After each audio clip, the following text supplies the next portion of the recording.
when anthropologists or when neuroscientists or biologists are talking, they're not usually talking about the lives of individual people. They're talking about, the species, what's better for the species, the survivability of the species. And what's better for the survivability of the species is variation, that we have lots of cultures with lots of different solutions, because if the environment were to change drastically, some of those solutions will work better than others.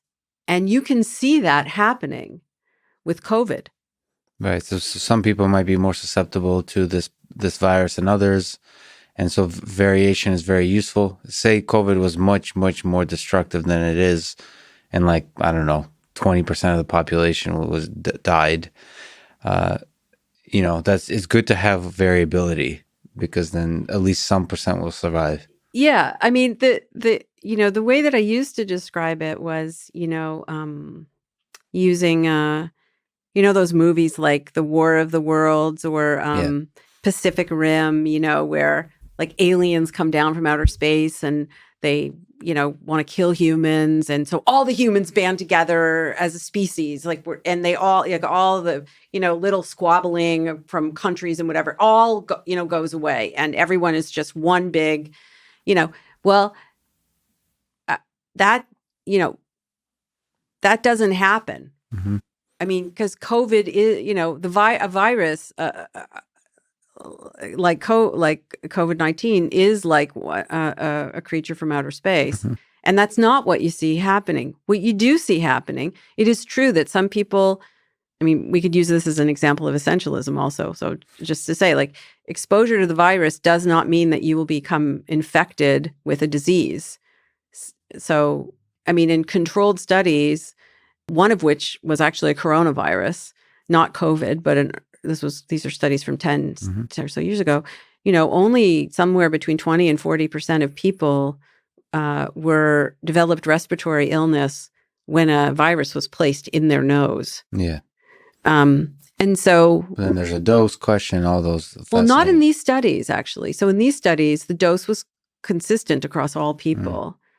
And everything, they were sequestered in hotel rooms, and what they ate was, measured out by scientists and so on. And so when you hold dose, I mean, the dose issue is a real issue in the real world, but in these studies, that was controlled.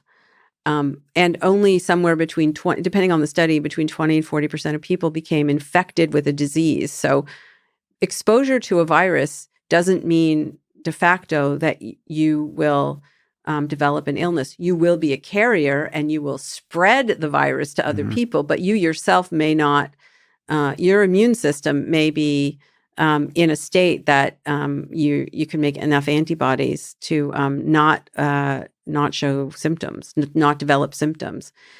And so, of course, what this means is that, if I asked you, do you think, a virus is the cause of a common cold, or, most people, if I ask this question, I can tell you, because I asked this question. So, do you think a virus is the cause of a cold? Most people would say, yes, I think it is. And then I say, yeah, well, only 20 to 40% of people develop respiratory illness in exposure to a virus. So clearly, it is a necessary cause, but it's not a sufficient cause. Yeah. And there are other causes. Again, so not simple single causes for things, right?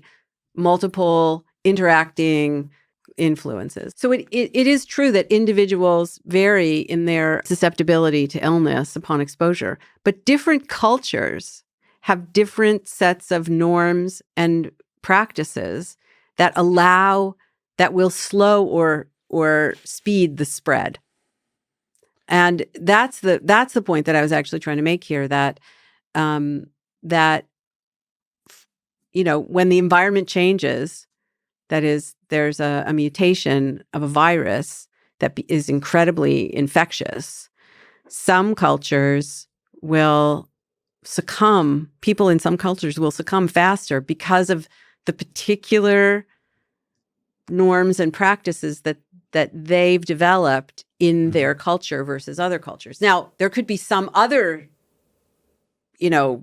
thing that changes that where those other cultures would do better. So very individualistic cultures like ours may do much better under other types of selection pressures. But for things like COVID, my colleague Michelle Gelfand, her research shows that she looks at like loose cultures and tight cultures, so cultures that have very, very strict rules versus cultures that are much more individualistic and where personal freedoms are more valued. And her research suggests that for pandemic circumstances, tight cultures actually, the people survive better